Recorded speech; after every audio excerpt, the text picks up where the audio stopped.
greenhouse. I'm so excited. I have been requesting a greenhouse for several years, and with all of this stay-at-home time, I finally get my greenhouse. So that's been really exciting. Not only did I get a greenhouse, you can see behind me, there's still some pieces of wood back here. My amazing husband and my oldest son, Griffin, have been building me some potting benches. I'm like, what are these called? Potting benches. And they're really beautiful right now.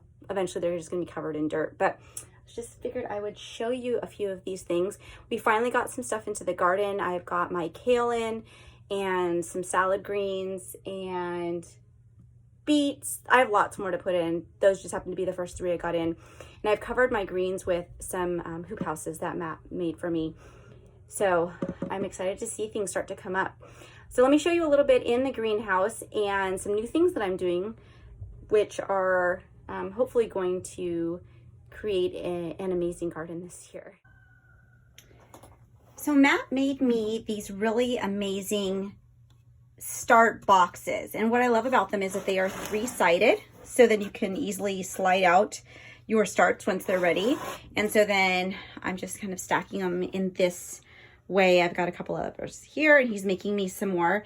This is just 1x4, so this is leftover trim wood that we used when I was redoing all the trim in the house, and this is obviously a piece I didn't use. So he used that around the side, and then I think he just used, I don't know, like some sort of plywood on the bottom. And so then again, you just set them up so that they bump up against each other like this one. This kind of holds that side in and then kind of go along. And I'm marking all of my starts. So I'm marking them with what they are, the brand of the seed. So like EH is Ed Hume, HM is High Mowing, which is an organic brand I really like. So I got butternut squash, I've got pie pumpkins in here, straight neck squash, and over here I'm starting my green bell peppers. I'm going to do a whole flat of like peppers. I'm doing a whole flat of jalapenos. Yeah, so all those hot vegetables I'm going to do whole flats of. So what you're seeing in here, these are created from a seed blocker, and I really enjoy watching Justin Rhodes, who is a YouTuber, and he has given me some amazing ideas. So one of the very cool things that I saw while watching Justin Rhodes is he was using the method that I just showed you as far as the start boxes. Hey, Missy. And with that, he uses a seed blocker. And so I wanted to show you what that looks like.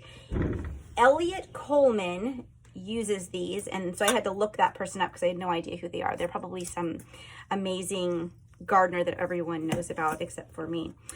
So I looked up his information, and he gives a mix for the seed blocker that helps to keep everything nice and I don't know, congealed, I guess, or together when you create the seed blocker. And so it's basically a mix of lime, peat moss, what else did I put in? Perlite, which are the little white pearly things to keep it from clumping. Did I say lime? Some all-purpose potting soil, and then I used a little bit of a vegetable fertilizer. Is that it? I think that was it. I don't know. They are just all organic, and it gives you a combination of how to put those together as far as the mixture goes, or the recipe for. And so I did that. I moistened it. I made sure it was nice and wet and let it sit overnight so that it would easily block. So basically you take your seed blocker, so it looks like this, and let me kind of show you. So you smash it down into the soil. Yep. Show them that. Show them how you show the bottom. Show the bottom like this. So you smash it down into the soil, and you when you do that, you kind of turn it. You really get this filled. It's a little harder to do. See how I've only got a little bit in there. So once you do that, watch. So push it down, and when you push it down, it blocks. It makes this little block. So this is a mini, and this one would be used for something like, I think, onions or carrots, something very small that doesn't have a big root structure when you're moving it. I'm using this one for all of the others. So when I showed you the start boxes, that's what's in here. So part one to this video was about a month and a half ago, maybe a little bit less than a month and a half ago. And that is when I just started doing my seed blocking and my starts. And now everything has come up pretty nicely. There's a few things in here that aren't looking so good. We've also found that having any sort of area where heat can escape plays a role. So let me tip this. Right here, there is no paneling currently. And so today it's like high 50s out and overcast, and it's only 78 degrees in here. I need like 90 degrees in this greenhouse on a regular basis. So that's kind of a problem. So tomorrow, first thing on the list for Matt is to both this side and then the other side to add in that paneling. But let me show you how things are looking. Like I said, it's been about a month and a half. Here are some tomatoes that I'm transplanting. The root system, so here is the root system right here. You can see it's just outgrowing these seed blocks, but they worked so amazingly well. And so I'm actually just transplanting them into these biodegradable cups. I was trying to get away from using these sorts of plastic items. So what I'm transplanting right here are my Martinos Romas.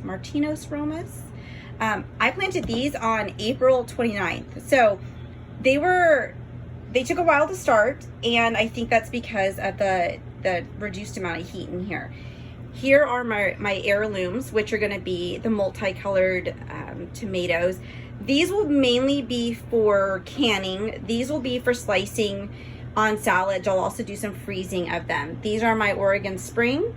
Those, I can't even remember. I think they were a smaller tomato just for like eating, popping tomatoes. I guess my kids like to just eat tomatoes. So there's that. Now here's one of my problem areas, peppers. And of course peppers need things that are really hot. So I do have some, these are serranos, and I planted them on the 2nd of May, but look at my anchos, nothing.